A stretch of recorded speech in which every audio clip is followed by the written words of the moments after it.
একদিন নবীজি সাল্লাল্লাহু আলাইহি ওয়াসাল্লাম আয়েশা রাদিয়াল্লাহু তাআলা আনহাকে বললেন, আয়েশা একটা কথা বলি।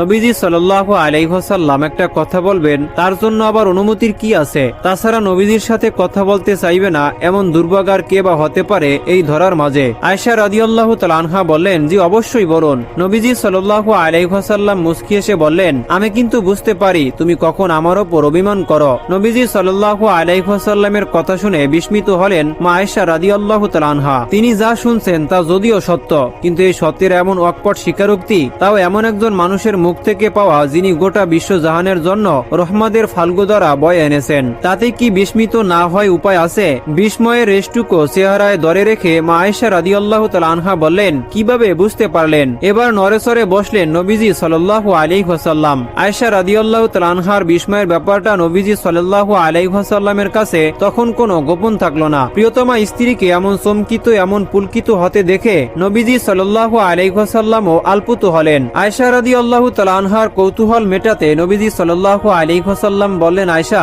যখন তুমি আমার উপরে অভিমান করে থাকো তখন আমার সাথে কথা বলার সময় তুমি বলো ইব্রাহিমের রবের কসম, আর যখন তুমি আনন্দে থাকো তোমার মন মর্জি ফুরফুরে থাকে তখন তুমি কথা বলো এভাবে মুহাম্মাদের রবের কসম। দুই অবস্থায় তোমার এই যে দুই রকম শব্দচয়ন, এ থেকে আমি বুঝতে পারি অভিমান করে থাকলে তুমি আমার নাম নেওয়ার বদল ইব্রাহিম আলাইহিসসালামের নাম নাও, আর তোমার অভিমানের রেশ কেটে গেলে ইব্রাহিমের স্থলে তুমি আমার নাম উচ্চারণ করো। তোমার অভিমান আর পুলকের অবস্থায় দুটো ব্যাপার থেকে বুঝে ফেলা যায়। অন্য আরেক দিনের ঘটনা, নবীজি সাল্লাল্লাহু আলাইহি ওয়াসাল্লামের সাথে আয়েশা রাদিয়াল্লাহু তাআলা আনহার সদ্যই বিয়ে হয়েছে। আয়েশা রাদিয়াল্লাহু তাআলা আনহা তখন শারীরিকভাবে হালকা পাতলা গড়নের ছিলেন। একদিন নবীজি সাল্লাল্লাহু আলাইহি ওয়াসাল্লামের সাথে হাঁটতে বের হলে আদবের সুরে তিনি বললেন, ইয়া রাসূলুল্লাহ আসুন আমরা দৌড়পাল্লা দেই। এই বয়সে নবীজি সাল্লাল্লাহু আলাইহি ওয়াসাল্লাম দৌড়পাল্লা দিবেন তা কেমন দেখায়? কিন্তু প্রিয়তমা স্ত্রীর এমন আবদারে অসম্মতি জানাতে পারে এমন স্বামী নবীজি সাল্লাল্লাহু আলাইহি ওয়াসাল্লাম নন। এ বয়সে বাড়ি শরীর নিয়ে দৌড়াতে নবীজি সাল্লাল্লাহু আলাইহি ওয়াসাল্লামের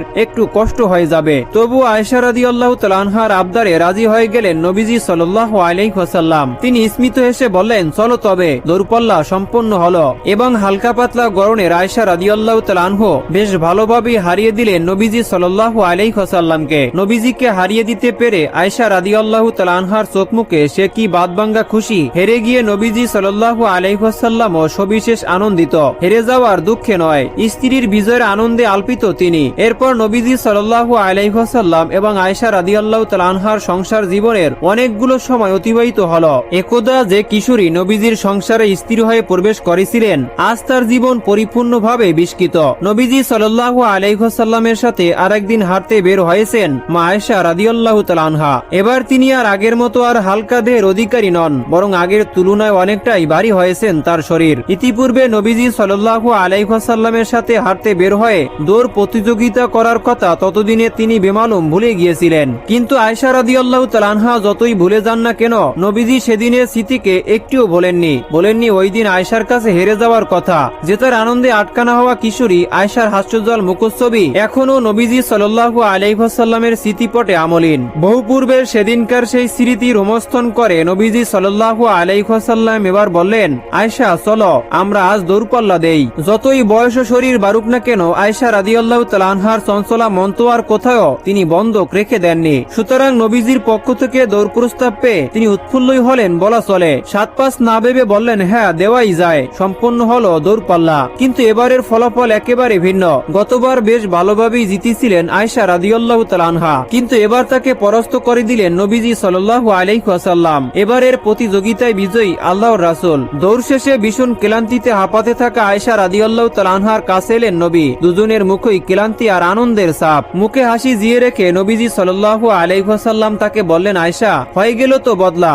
আয়েশা রাদিয়াল্লাহু তাআলা আনহার মনে পড়ে গেল বহু আগের কথা এবং স্মৃতিময় দিনের কথা। একদিন এমন এক প্রতিযোগিতায় নবীজি সাল্লাল্লাহু আলাইহি ওয়াসাল্লামকে পরাস্ত করেছিলেন তিনি। সেই দিনের বদলাটাই আজ ওসুল করে নিয়েছেন নবী। এ যেন এক মধুময় প্রতিশোধ। ওই স্মৃতিটা একেবারে ভুলেই গিয়েছিলেন তিনি, কিন্তু এমন ছোট্ট একটা ব্যাপার নবীজি সাল্লাল্লাহু আলাইহি ওয়াসাল্লাম যে মনে রেখেছেন এবং আরো সুন্দর করে সেটা যে তাকে মনেও করিয়েছেন, ব্যাপারটা আয়েশা রাদিয়াল্লাহু তাআলা আনহাকে দারুণভাবে পুলকিত করে গেল।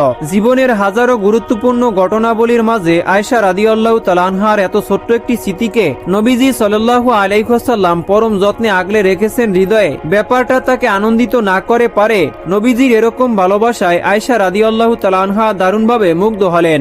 যেই আয়েশাকে আমাদের নবী এত ভালোবাসতেন, সেই আয়েশার প্রতি আরবের মুনাফিকরা কলঙ্কের দাগ বসাতে চেয়েছিল তার সতীত্বের উপরে অপবাদ দিতে। যেই ঘটনাটা আয়েশা রাদিয়াল্লাহু তাআলা আনহা নিজেই বলেছেন, রাসূল আকরাম সাল্লাল্লাহু আলাইহি ওয়াসাল্লাম যখন সফরে যেতেন তখন তিনি স্ত্রীগণের মধ্যে লটারি করতেন, এতে যার নাম আসতো তাকেই তিনি সঙ্গে নিয়ে সফরে যেতেন। এমনকি এক যুদ্ধে তিনি আমাদের মাঝে লটারি করেন, এতে আমার নাম উঠে আসে। তাই আমি রাসূল আকরাম সাল্লাল্লাহু আলাইহি ওয়াসাল্লামের সঙ্গে সফরে গেলাম, তখন আমাকে হাওদা সহ সাওয়ারিতে উঠানো ও নামানো হতো। এমনি ভাবে আমরা চলতে থাকলাম। এরপর রাসূল আকরাম সাল্লাল্লাহু আলাইহি ওয়াসাল্লাম যখন যুদ্ধ থেকে নিষ্কৃত লাভ করলেন তখন তিনি বাড়ির দিকে প্রত্যাবর্তন করলেন। ফেরার পথে আমরা মদিনার নিকটবর্তী হলে তিনি একদিন রাতের বেলা রওনা হওয়ার জন্য আদেশ করলেন। রওনা হওয়ার ঘোষণা দেওয়া হলে আমি উঠলাম এবং প্রকৃতি ডাকে সাড়া দেওয়ার জন্য পায়ে হেঁটে সোনা ছাউনি পেরিয়ে সামনে গেলাম। অতঃপর প্রয়োজন সেরে আমি আমার সাওয়ারির কাছে ফিরে এসে বুকে হাত দিয়ে দেখলাম যে জিকার শহরের পুঁতি দ্বারা তৈরি করা আমার গলার হাড়টি কোথায় ছিঁড়ে পড়ে গেছে। তাই আমি ফিরে গিয়ে আমার হাড়টি খুঁজতে লাগলাম। হাড় খুঁজতে খুঁজতে আমার আসতে দেরি হয়ে গেল। যে সমস্ত লোক উটের পিঠে আমাকে উঠিয়ে দিতেন তারা এসে আমার হাওদা উটের পিঠে উঠিয়ে দিলেন। তারা ভেবেছিলেন আমি হাওদার মধ্যেই আছি, কারণ খাদ্যর অভাবে মহিলারা তখন খুবই হালকা হয়ে গিয়েছিল এবং তাদের দেহে মাংস ছিল না। তারা খুবই স্বল্প পরিমাণে খানা খেতে পেত। তাই তারা যখন হাওদা উঠিয়ে উপরে রাখেন তখন তারা হালকা হাওদাটিকে কোনো প্রকার অস্বাভাবিক মনে করেননি। অধিকপ্ত আমি ছিলাম একজন অল্পবয়স্ক কিশোরী। এরপরে তারা উট হাঁকিয়ে নিয়ে চলে যায়। সৈন্যদল চলে যাওয়ার পরে আমি আমার হাড়টি খুঁজে পাই এবং নিজের জায়গায় গিয়ে ফিরে এসে দেখি তাদের সৈন্যদের কোনো আহ্বানকারী এবং কোনো জবাবদাতা সেখানে নেই। তখন আমি আগে যেখানে ছিলাম সেখানেই বসে রইলাম। ভাবলাম তারা আমাকে দেখতে না পেয়ে অবশ্যই আমার কাছে ফিরে আসবে। ওই স্থানে বসে থাকা অবস্থায় ঘুম চেপে ধরলে আমি ঘুমিয়ে পড়লাম। ইবনু মুআত্তাল রাদিয়াল্লাহু তাআলা আনহু, যাকে রাসূল আকরাম সাল্লাল্লাহু আলাইহি ওয়াসাল্লাম ফেলে যাওয়া আসবাবপত্র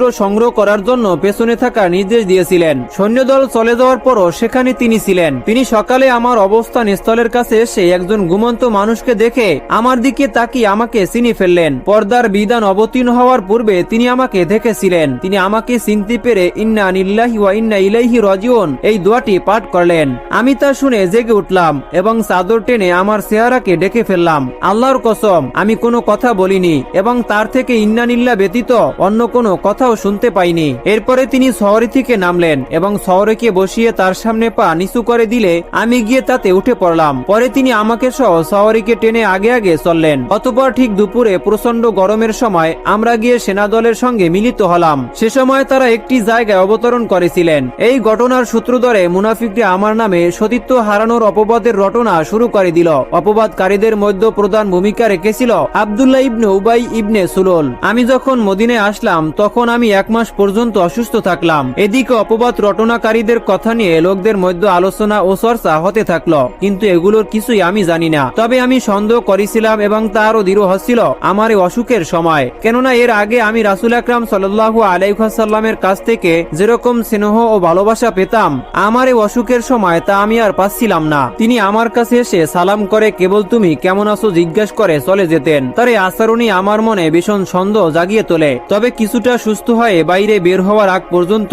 এ জঘন্য অপবাদের ব্যাপারে আমি কিছুই জানতাম না। উম্মু মিস্তা রাদিয়াল্লাহু তাআলা আনহু একদা আমার সঙ্গে পায়খানার দিকে বের হন। আর প্রকৃতির ডাকে আমাদের বের হওয়ার অবস্থা এই ছিল যে এক রাতে বের হলে আমরা আবার পরের রাতে বের হতাম। এটা ছিল আমাদের ঘরের পাশে পায়খানা তৈরি করার আগের ঘটনা। আমাদের অবস্থা প্রাচীন আরবের লোকদের মতো ছিল। তাদের মতো আমরাও প্রাকৃতিক প্রয়োজন সারার জন্য ঝোপঝাড়ে চলে যেতাম। এমনকি পাশে পায়খানা তৈরি করলে আমরা খুবই কষ্ট পেতাম। আয়েশা রাদিয়াল্লাহু তাআলা আনহা বললেন, একদা আমি উম্মু মিস্তা একত্রে বের হলাম। আমরা আমাদের প্রয়োজন সেরে বাড়ি ফেরার পথে উম্মু মিস্তা তার কাপড় জড়িয়ে হোঁচট খেয়ে পড়ে এবং বললেন, মিস্তা ধ্বংস হোক। আমি তাকে বললাম, আপনি খুব খারাপ কথা বললেন। আপনি কি বদরের যুদ্ধে যোগদানকারী ব্যক্তিকে গালি দিচ্ছেন? তিনি আমাকে বললেন, ওগো আবুলা, সে তোমার সম্বন্ধে কি কথা বলে বেড়াচ্ছে তুমি তা জানো না? আয়েশা রাদিয়াল্লাহু তাআলা আনহা বললেন, আমি তাকে জিজ্ঞেস করলাম সে আমার সম্পর্কে কি বলছে। তখন তিনি অপবাদ রটনাকারীদের কথাবার্তা সম্পর্কে আমাকে জানালেন। আয়েশা রাদিয়াল্লাহু তাআলা আনহা বর্ণনা করেন, এরপরে আমার পুরনো রোগ আরো বেড়ে গেল। আমি বাড়ি ফেরার পরে রাসূল আকরাম সাল্লাল্লাহু আলাইহি ওয়াসাল্লাম আমার কাছে আসলেন এবং সালাম দিয়ে জিজ্ঞাসা করলেন, তুমি কেমন আছো? আয়েশা রাদিয়াল্লাহু তাআলা আনহা বললেন, আমি আমার পিতা মাতার কাছে গিয়ে বিষয়টি সম্পর্কে সঠিক খবর জানতে চাচ্ছিলাম। তাই আমি রাসূল আকরাম সাল্লাল্লাহু আলাইহি ওয়াসাল্লামকে বললাম, আপনি কি আমাকে আমার পিতামাতার কাছে যাওয়ার জন্য অনুমতি দিবেন? আয়েশা রাদিয়াল্লাহু তাআলা আনহা বললেন, রাসূল আকরাম সাল্লাল্লাহু আলাইহি ওয়াসাল্লাম আমাকে অনুমতি দিলেন। তখন আমি আমার আম্মাকে বললাম, আম্মাজান, লোকজন কি আলোচনা করছে? তিনি বললেন, বেটি, এই ব্যাপারটিকে হালকা করে ফেলো। আল্লাহর কসম, সতীন আছে এমন স্বামীর সোহাগ লাভের দণ্ড সুন্দরী রমণীকে তার সতীনরা বদনাম করবে না, এমন খুব কমই হয়। আমি আশ্চর্য হয়ে বললাম, ইন্না লিল্লাহ, কি এমন গুজবই রটিয়েছে তারা? সারা রাত আমি কাঁদলাম, কাঁদতে কাঁদতে সকাল হয়ে গেল। এর মধ্যে আমার চোখের পানিও বন্ধ হলো না এবং আমি ঘুমাতেও পারলাম না। এরপরে ভোরের বেলা আমি কাঁদতেছিলাম। এ সময় ওহী নাজিল হতে দেরি হওয়ায় রাসূল আকরাম সাল্লাল্লাহু আলাইহি ওয়াসাল্লাম আমার সাথে বিচ্ছেদ টানার বিষয়টি নিয়ে পরামর্শ আলোচনা করার নিমিত্তে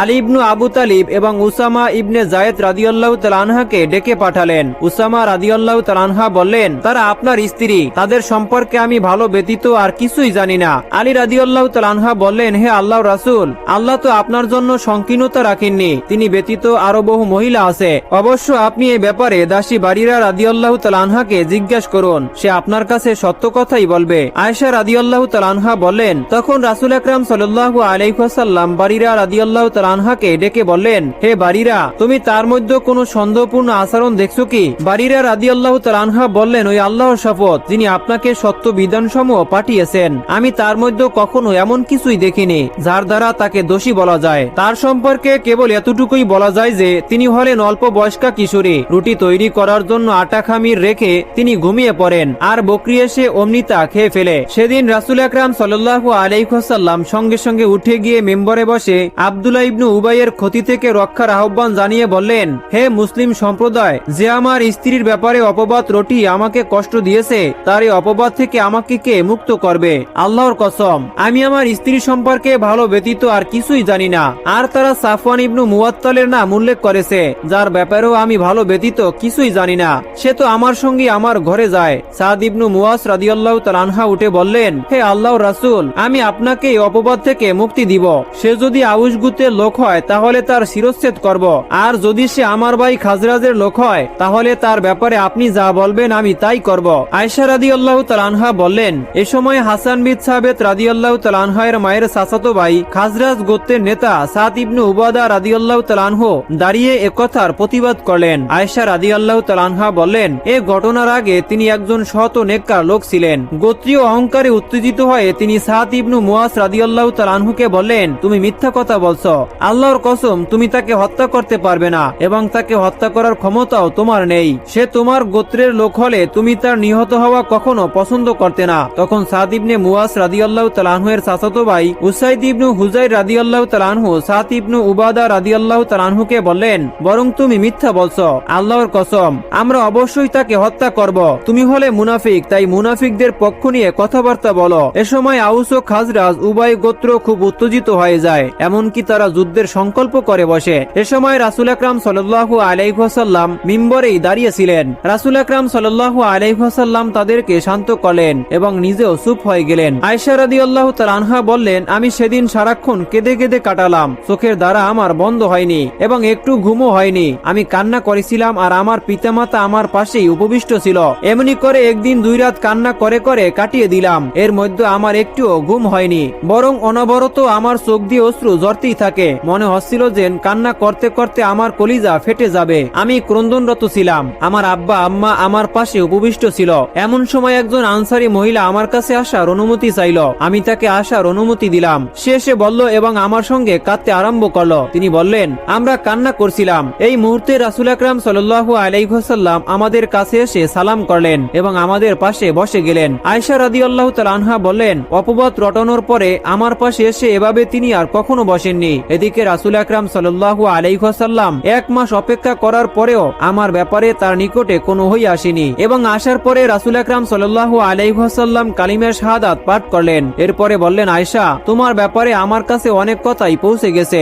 যদি তুমি এর থেকে পবিত্র হও তাহলে শীঘ্রই আল্লাহ তোমাকে অপবাদ থেকে মুক্ত করবেন। আর যদি তুমি কোনো গুনাহ করে থাকো তাহলে আল্লাহর কাছে ক্ষমা প্রার্থনা করো এবং তওবা করো, কেননা বান্দা গুনাহ স্বীকার করে তওবা করলে আল্লাহ পাক রব্বুল আলামিন তার তওবা কবুল করেন। রাসূল আকরাম সাল্লাল্লাহু আলাইহি ওয়াসাল্লাম তার কথা শেষ করলে আমার অশ্রু ধরা বন্ধ হয়ে যায়। এক ফোঁটা অশ্রু আমি আর বের করতে পারলাম না। তখন আমি আমার আব্বাকে বললাম, রাসূল আকরাম সাল্লাল্লাহু আলাইহি ওয়াসাল্লাম যা বলেছেন আমার হয়ে তার জবাব দিন। আমার আব্বা বললেন, আল্লাহর কসম, রাসূল আকরাম সাল্লাল্লাহু আলাইহি ওয়াসাল্লামকে আমি কি উত্তর দিব তা আমি জানি না। তখন আমি আমার আম্মাকে বললাম, আম্মা, রাসূল আকরাম সাল্লাল্লাহু আলাইহি ওয়াসাল্লাম যা বলেছেন আপনি তার উত্তর দিন। তখন আম্মা বললেন, আল্লাহর কসম, রাসূল আকরাম সাল্লাল্লাহু আলাইহি ওয়াসাল্লামকে আমি কি উত্তর দিব তা আমি জানি না। সে সময় আমি ছিলাম অল্প বয়স্কা কিশোরী, পুরানো বেশি পড়তে পারতাম না। তথাপি এই অবস্থায় আমি নিজেই বললাম, আমি জানি আপনারা এই অপবাদের ঘটনা শুনেছেন, আপনারা তা বিশ্বাসও করেছেন এবং বিষয়টি আপনাদের মনে বদ্ধমূল হয়ে আছে।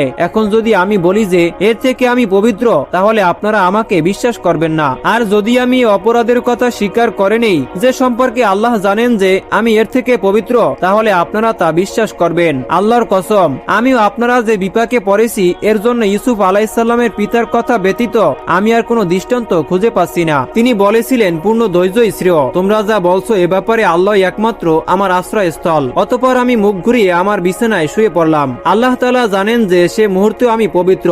অবশ্যই আল্লাহ পাক রব্বুল আলামিন আমার পবিত্রতা প্রকাশ করে দিবেন। তবে আল্লাহর কসম, আমি কখনো ভাবিনি যে আমার সম্পর্কে আল্লাহ পাক রব্বুল আলামিন ওহী অবতীর্ণ করবেন যা পাঠ করা হবে। আমার সম্পর্কে আল্লাহ কোনো কথা বলবেন আমি নিজেকে এতটা উত্তম বলে মনে করিনি, বরং আমি নিজেকে এর চেয়ে অনেক অদম ভাবতাম। তবে আমি আশা করতাম যে হয়তো রাসূল আকরাম সাল্লাল্লাহু আলাইহি ওয়াসাল্লামকে স্বপ্নযোগে দেখানো হবে, যার ফলে আল্লাহ পাক রব্বুল আলামিন আমার পবিত্রতা প্রকাশ করবেন। আল্লাহর কসম, রাসূল আকরাম সাল্লাল্লাহু আলাইহি ওয়াসাল্লাম তখনও তার বসার জায়গা ছেড়ে যাননি এবং ঘরের লোকজনও কেউ ঘর হতে বেরিয়ে যায়নি। এমন সময় তার উপরে ওহী অবতরণ হওয়া শুরু হলো। ওহী অবতীর্ণ হওয়ার সময় তার যে বিশেষ ধরনের কষ্ট হতো, তখনও সে অবস্থা হলো। এমনকি ভীষণ শীতের দিনেও তার শরীর হতে পুতির দানার মতো বিন্দু বিন্দু ঘাম গড়িয়ে পড়ল ওই বাণীর গুরুভাবে যা তার প্রতি অবতীর্ণ হয়েছে। রাসূল আকরাম সাল্লাল্লাহু আলাইহি ওয়াসাল্লামের এই অবস্থা কেটে গেলে তিনি হাসি মুখে প্রথম যে কথা উচ্চারণ করলেন সেটা হলো, হে আয়েশা, আল্লাহ তোমার পবিত্রতা প্রকাশ করে দিয়েছেন। এই কথা শুনে আমার মা আমাকে বলল, তুমি উঠে গিয়ে রাসূল আকরাম সাল্লাল্লাহু আলাইহি ওয়াসাল্লামের প্রতি সম্মান করো। আমি বললাম, আল্লাহর কসম, আমি তার দিকে উঠে যাব না। মহান আল্লাহ ব্যতীত কারো প্রশংসা করব না। আয়েশা রাদিয়াল্লাহু তাআলা আনহা বললেন, আল্লাহ পাক রব্বুল আলামিন আমার পবিত্রতার ব্যাপারে যে 10টি আয়াত অবতীর্ণ করেছেন তা হলো, যারা এই অপবাদ রটনা করেছে তারা তোমারই একটি দল। এই ঘটনাকে তোমরা তোমাদের জন্য অনিষ্টকর মনে করবে না, বরং এও তোমাদের জন্য কল্যাণকর। তাদের প্রত্যেকের জন্য আছে কঠিন শাস্তি। একথা শোনার পরে কেন মুমিন পুরুষ এবং নারীগণ কেন নিজেদের বিষয়ে সৎ ধারণা পোষণ করেনি এবং বলেনি যে এটা তো সুস্পষ্ট অপবাদ। তারা কেন এ ব্যাপারে 4 জন সাক্ষী উপস্থিত করেনি। যেহেতু তারা সাক্ষী উপস্থিত করেনি, সেহেতু তারা আল্লাহর বিধানে মিথ্যাচারী। দুনিয়া ও আখিরাতে তোমাদের প্রতি আল্লাহর অনুগ্রহ ও দয়া না থাকলে তোমরা যাতে লিপ্ত ছিলে তার জন্য কঠিন শাস্তি তোমাদেরকে স্পর্শ করত।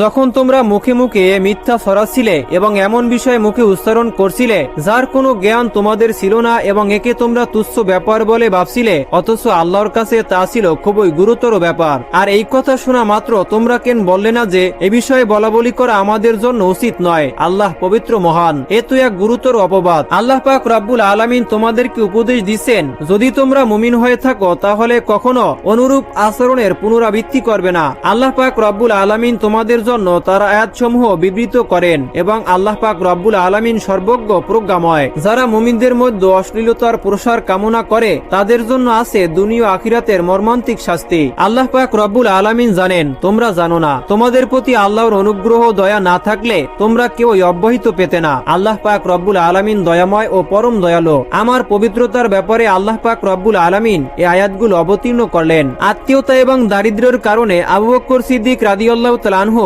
মিসতা ইবনে উসাসাকে আর্থিক সাহায্য করতেন, কিন্তু আয়েশা রাদিয়াল্লাহু তাআলা আনহু সম্পর্কে তিনি যে অপবাদ রটিয়েছিলেন এ কারণে আবু বকর সিদ্দিক রাদিয়াল্লাহু তাআলা আনহু কসম করে বললেন, আমি আর কখনো মিসতাকে আর্থিক সাহায্য করব না। তখন আল্লাহ পাক রব্বুল আলামিন অবতীর্ণ করলেন, তোমাদের মধ্যে যারা ঐশ্বর্য এবং প্রাচুর্যের অধিকারী তারা যেন শপথ গ্রহণ না করে যে তারা আত্মীয় স্বজন ও অভাবগ্রস্তকে এবং আল্লাহর রাস্তায় যারা গৃহ ত্যাগ করেছে তাদেরকে কিছুই দিবে না। তারা যেন তাদেরকে ক্ষমা করে এবং তাদের দোষ ত্রুটি উপেক্ষা করে। শোনো, তোমরা কি পছন্দ করো না যে আল্লাহ পাক রব্বুল আলামিন তোমাদেরকে ক্ষমা করেন? আল্লাহ ক্ষমাশীল ও পরম দয়ালু। আবু বকর সিদ্দিক রাদিয়াল্লাহু তাআলা আনহু বললেন, হ্যাঁ, আল্লাহর কসম, আমি অবশ্যই পছন্দ করি যে আল্লাহ পাক রব্বুল আলামিন আমাকে ক্ষমা করে দিন। এরপর তিনি মিসতা রাদিয়াল্লাহু তাআলা আনহার জন্য যে অর্থ খরচ করতেন তা পুনরায় দিতে শুরু করলেন এবং বললেন, আল্লাহর কসম, আমি তাকে অর্থ দেয়া আর কখনো বন্ধ করব না। আমার সম্পর্কে রাসূল আকরাম সাল্লাল্লাহু আলাইহি ওয়াসাল্লাম জয়নাব বিন জাহশ রাদিয়াল্লাহু তাআলা আনহুকেও জিজ্ঞাসা করেছিলেন। তিনি জয়নাব রাদিয়াল্লাহু তাআলা আনহুকে বলেছিলেন, তুমি আয়েশা রাদিয়াল্লাহু তাআলা আনহু সম্পর্কে কি জানো,